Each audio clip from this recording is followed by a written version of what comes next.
Thank you for tuning into Unlock Me Today's live event series where we are conversing with thought leaders, founders, and CEOs about their journey and how they are unlocking the true potential of folks around them. Evening, afternoon, and morning based on where you're from. This is your host, Prashant. And before I get any further, I would like to emphasize the purpose of this event.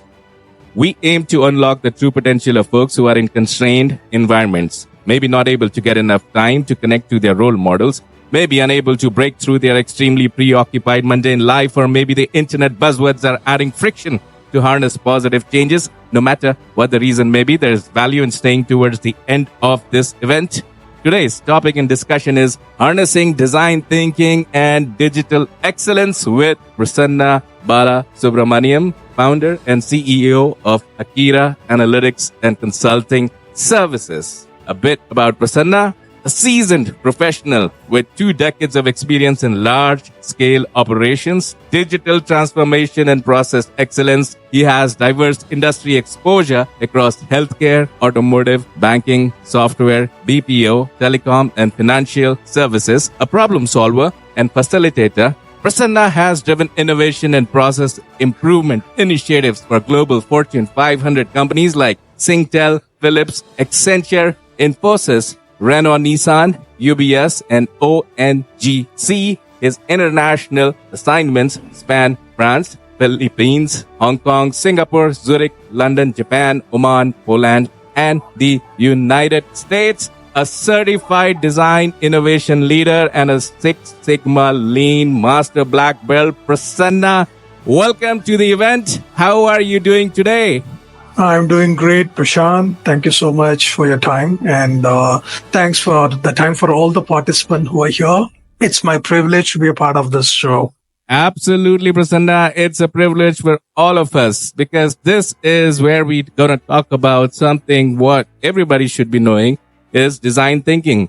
It's no more a new buzzword. People are aware of it. People are practicing it. You are a practitioner. You've been using it for over a decade now, and you are also training and coaching people about it. So what is it that you want to tell us about design thinking, Prasanna? What is it? So design thinking is very simple, right? Let me give a background about how this design thinking as a concept evolved. So it is not just evolved a year back or a month back, right? It has been in the system for a while. So it's been 2 decades back when the Stanford University professors, they want to design a system which should go beyond the aspects of the engineering aspects for the students. So that's where the design thinking as a concept came into the picture. It also gave the students to think beyond the engineering concept. How do you design a process or a product that best suits the customer? And let me put the word human-centered design thinking. I think that's where it makes the difference. The human-centered design thinking is, how do you produce a product or how do you design a product? It's not a production, it's a design, right? How do you design a product? How do you design your service that suits the needs of the customer, that suits the unmet needs of the customer or the untold needs of the customer, right? That's where the human-centered design thinking coming into the picture. Yeah, that's in short about the human-centered design thinking as such. Oh, good to know about the history. It's been there for quite some time. But Prasanna, I'm very curious to know, how did you landed up in this career? Okay, awesome. That's a great question. It's been 2 decades. I'm doing a lot around the system thinking. So way back in 2003 is when, I was doing my full-time role as a, Six Sigma Black Belt. The Six Sigma, Lean Six Sigma, all this talk about the system thinking, right? Okay. So system thinking is all about, let's say, you want to improve some metric. I'll give you an easy example. For example, you want to improve the mileage of your scooter, right? Which is the Y metric. So you can't directly go and change the Y metric, right? So it has the underlying metrics, which we call it the X. So X's are something like the person who drives, the age of the person, the place in which they are driving it, the way in which the throttle has been applied, all of this X factors. So we got to be reading all of this X factors, only then you can change the Y factor, right? So this is about the system thinking. Been in this for many years. So where exactly I started the design thinking is that the period when I had my stint in Singapore. I was with two different organizations. One was with one of the biggest wealth management bank in the world, where we started implementing human-centered design thinking as one of the processes. Okay. But when it was very crucial as my second stint, so I was a part of the Southeast Asia's the biggest telecommunication company. I was taking care of the healthcare and the monetary authority of that particular segment. Okay. And this organization has an intensive implementation of design thinking. And that's where I got exposed to design thinking. And I've also been trained directly by the Singapore University of Design. So any program that we embark on, right? Any product that we build, before that, we embark on the journey of the design thinking. And the end of the design thinking session is where we decide how the product needs to be built, what are the algorithms supposed to be used, what is the technology, underlying technology that has to be implemented, so on and so forth. And I think that was a very important time in my life where, I got an exposure to the design thinking. Wow. So once I'm back to India, I started, kind of practicing this until now. Yeah. Yeah, truly. That's a long story.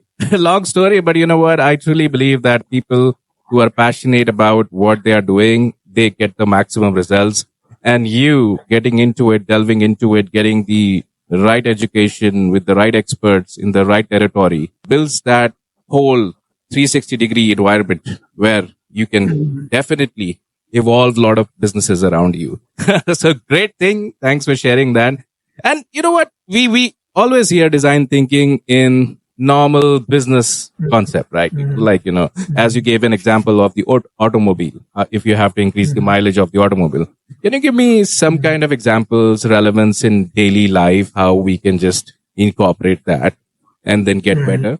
So before that, I would like to quickly introduce about the approach of a design thinking, right? So design thinking, so you could see to the second slide where that's called the Ideation methodology. That's the approach which I especially propagate. So there are different approaches, but in a nutshell, right, more or less, this is what is the tools and the techniques that we do on a design thinking approach. And this is called Ideation, where it's called identify, deep dive, ideate, prototype, and evaluate. So let me give one common example, right? So let's say I tried this. This is going to sound a little crazy for you, but I've tried this, okay? I want to reduce my weight. Okay. So what I did is, if I want to reduce my weight, the simple answer is that you have to cut down your junk, right? How much of a junk that you eat on a daily basis, you have to cut down. Yeah. In a design thinking environment, right? It's not that individual alone, taking initiative to improve something or design something, right? Design a product or a service. In a design thinking environment, you have to also consider about your ecosystem, right? So in this case, the ecosystem is the people at your home, right? So at my home, I have my wife, I have my son, and my parents as well, right?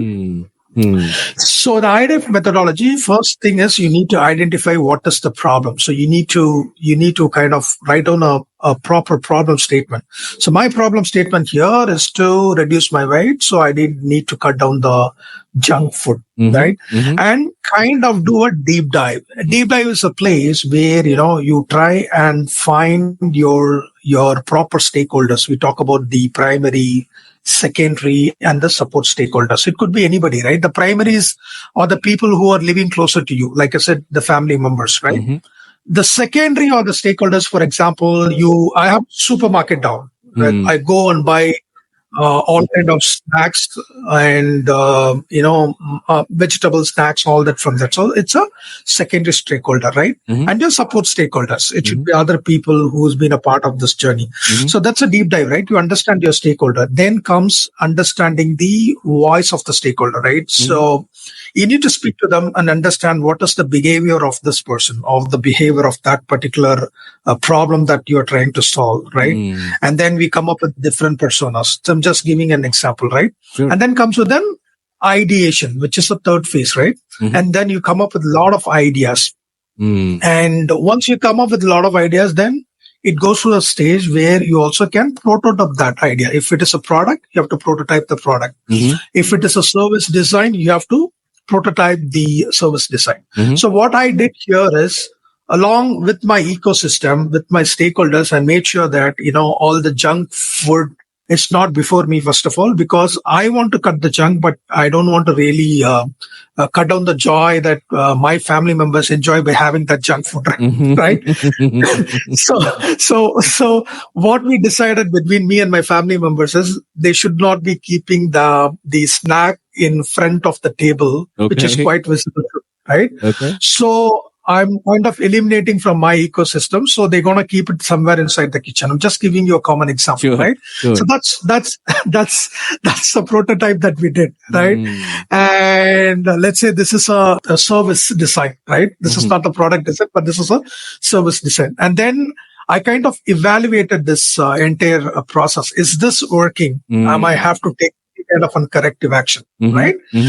So design thinking is a mindset. Anybody who wants to really practice the design thinking has to have that mindset. Are you empathetic?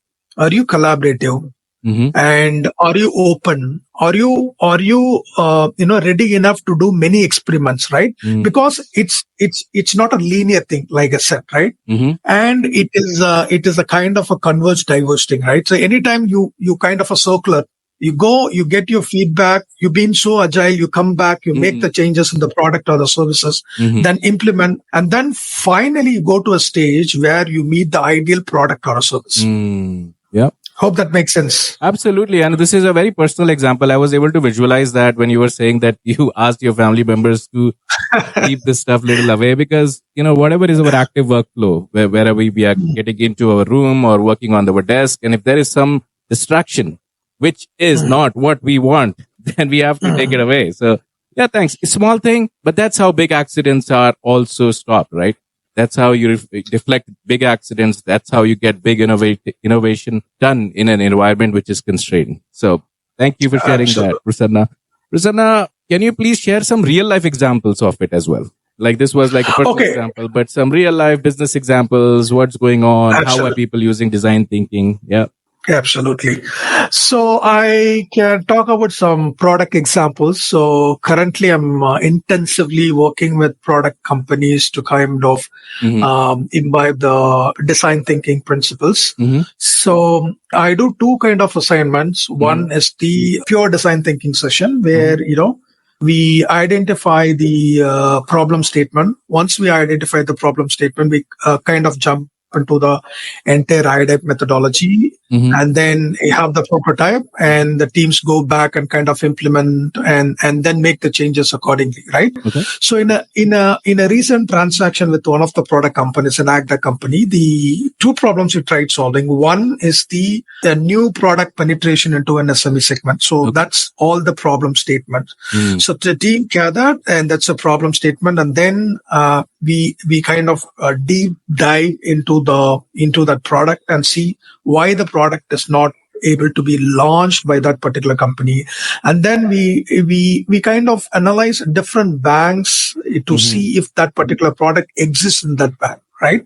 So we came to know that kind of a product does not exist in that kind of a banking environment. So we designed the product during that prototype session. The entire team got into as one team, and then we designed the entire product and the service put together.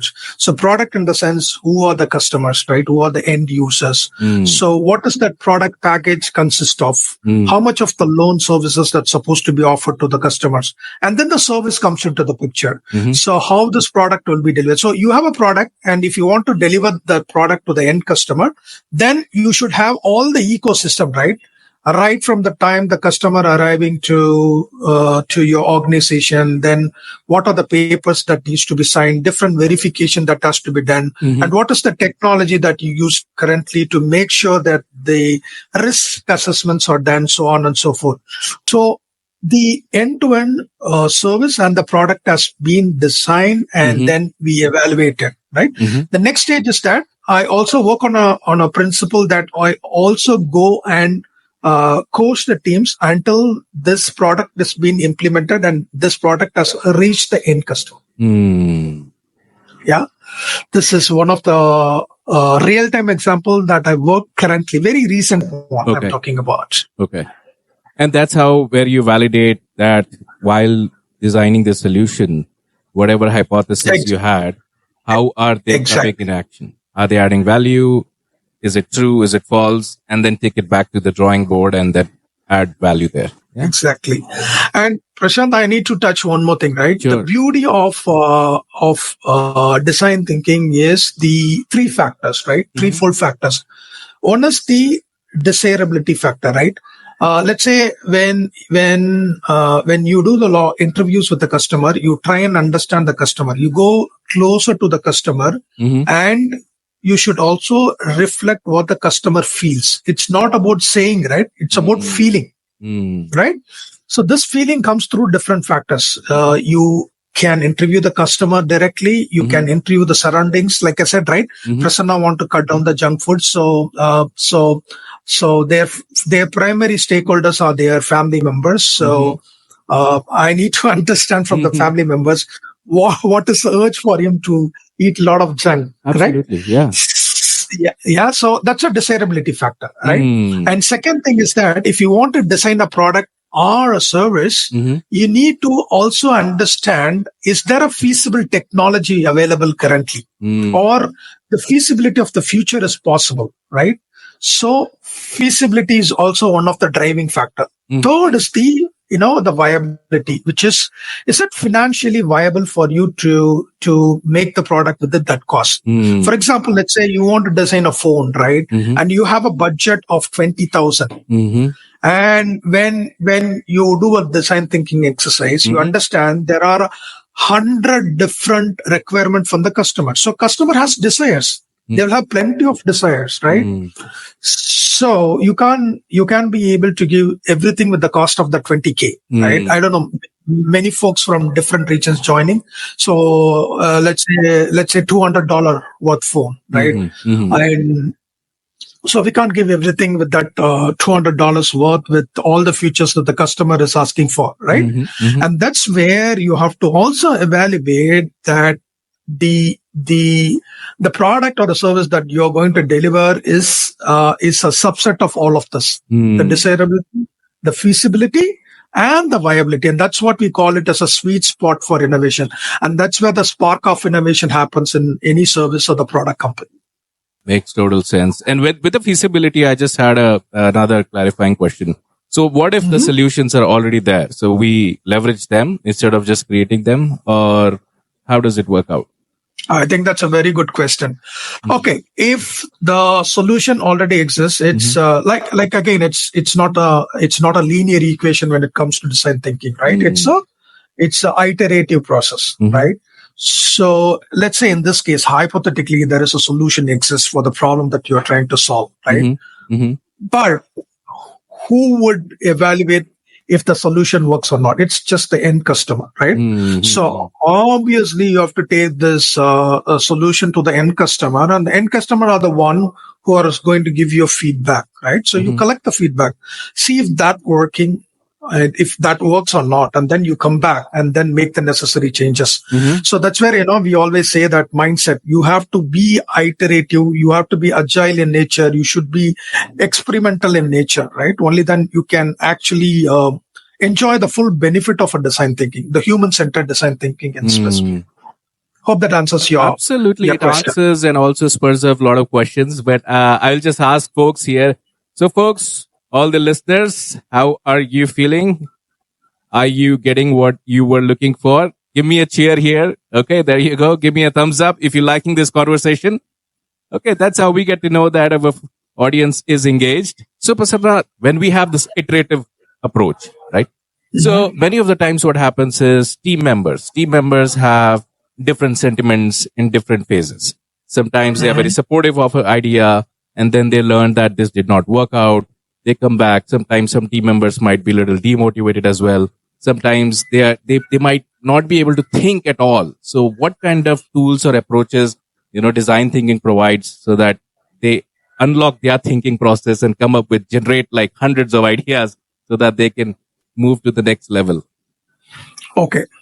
I think that's a very good question. So we have a thumb rule, whether it's a system thinking or a design thinking, right?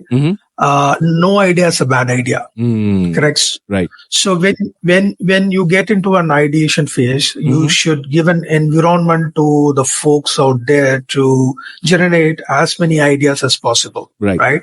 So that's the liberty that we should give to them, so that there are many ideas, many novel ideas that comes in the room.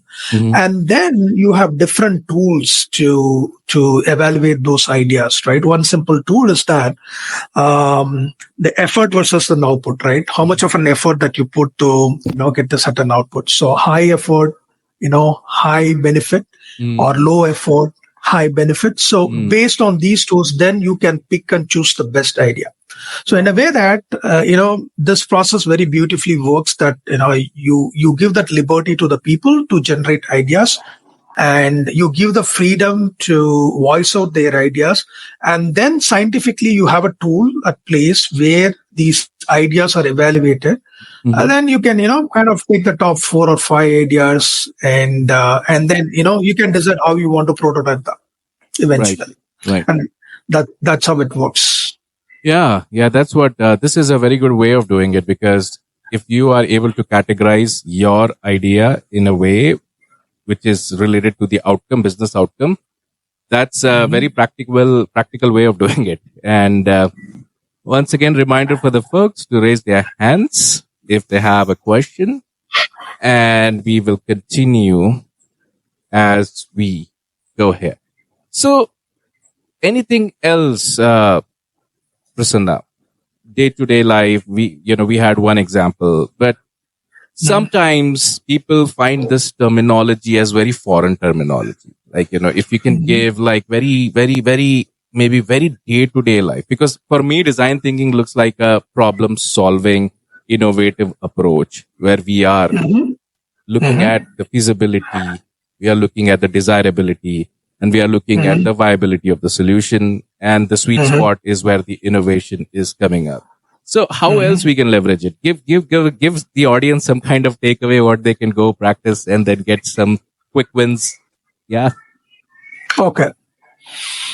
So you're asking about some kind of a best practice, or the Best tools practice, that could be quick practice. Yeah, some kind of framework which they can take away.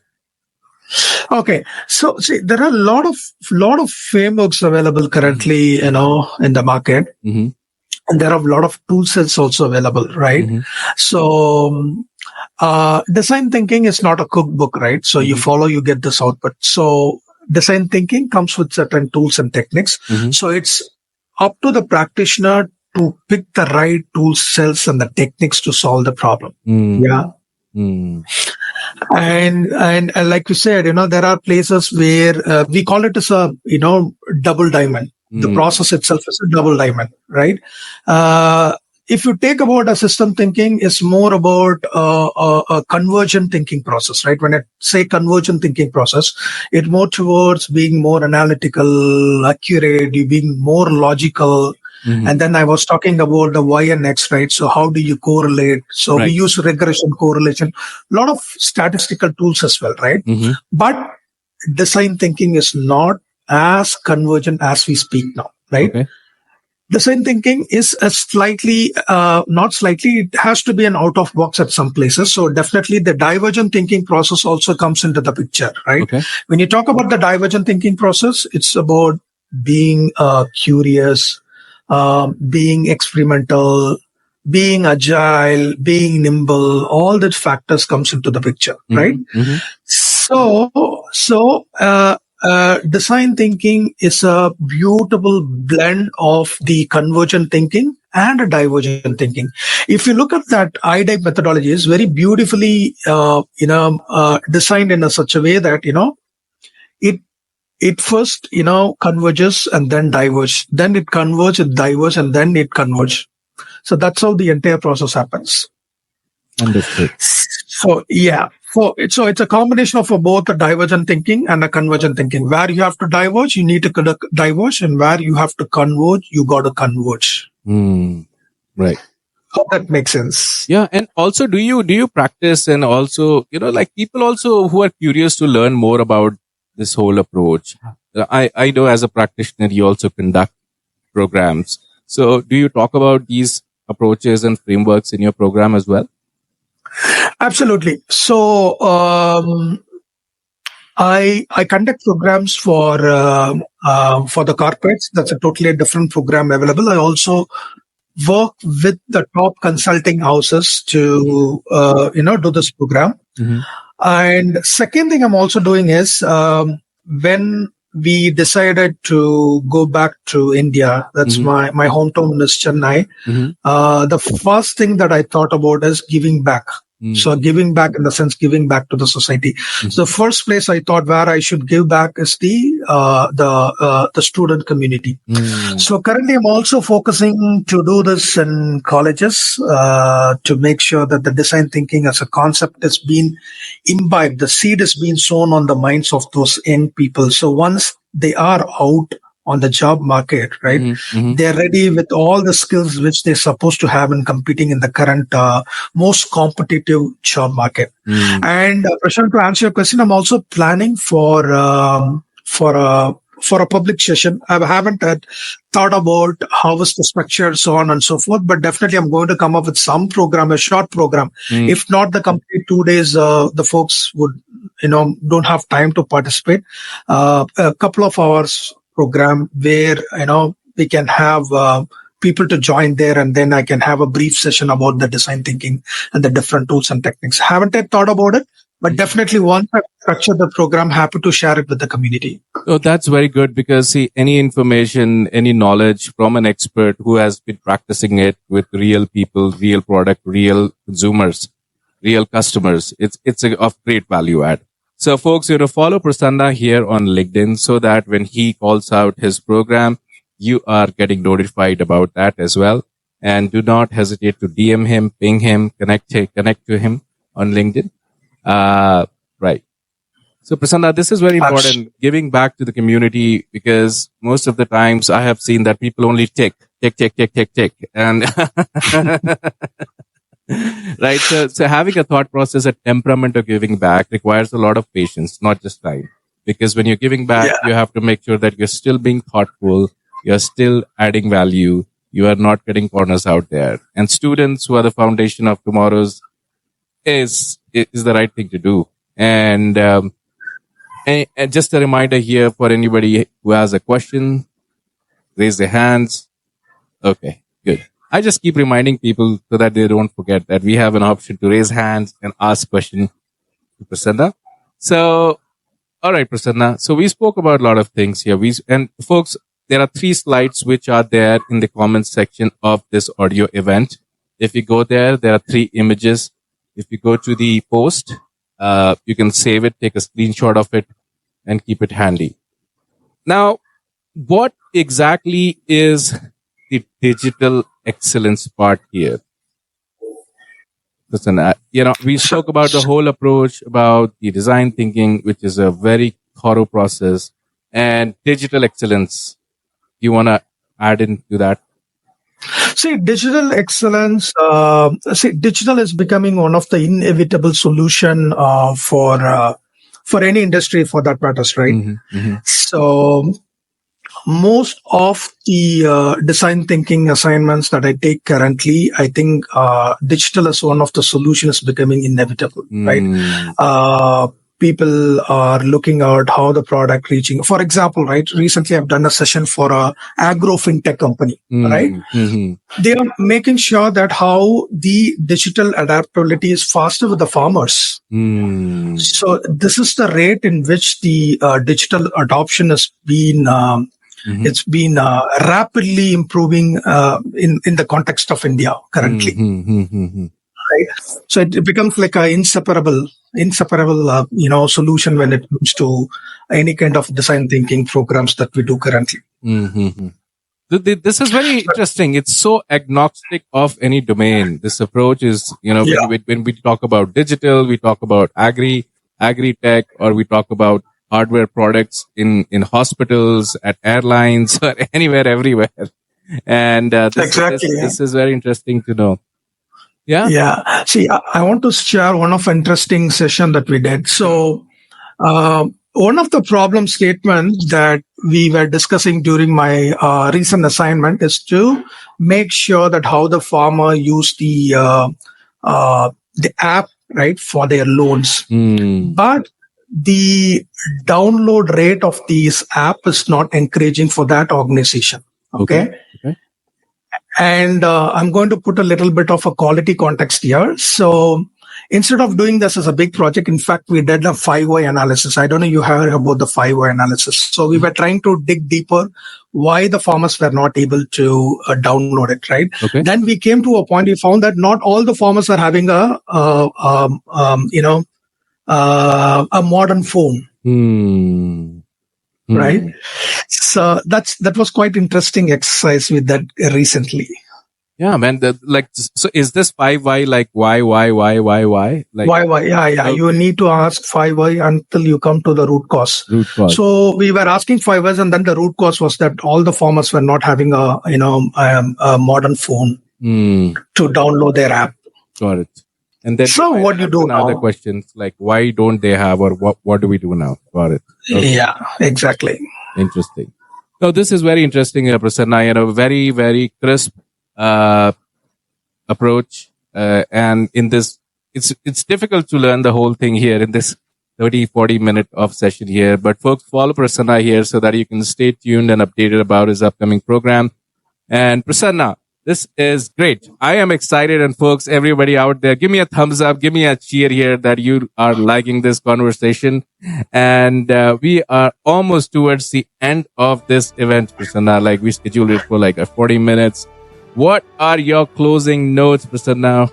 I would keep it very simple. I would definitely take this opportunity to thank everyone, who taken your time out of your busy schedule and being a part of this 45-minute session. And design thinking as a concept is very passionate for me. So any questions or anything that you would, love to have a conversation, please feel free to do so. And I've already left my contact. It could be through email or even it could be directly through the WhatsApp numbers. I'm happy to do so. Thank you very much. Prasanna, thank you so much, sir, for your time here. It's a great pleasure having you on the event. People around the globe, boys and girls, ladies and gentlemen, give me a thumbs up here, and we're gonna be here again with another fantastic topic. Do let us know what else you want to hear. The recording of this event is going to be available on YouTube, so you can check it out there. I will put the recording link in the comment section, so if you are not following any one of us, then you're gonna be missing out on that. So don't hesitate. Follow us right now, and you all have a great evening, morning, afternoon, wherever you are. Thank you, Prasanna, once again. You all have a great evening. Thank you, Prashant. Thank you, folks. Thank you, folks.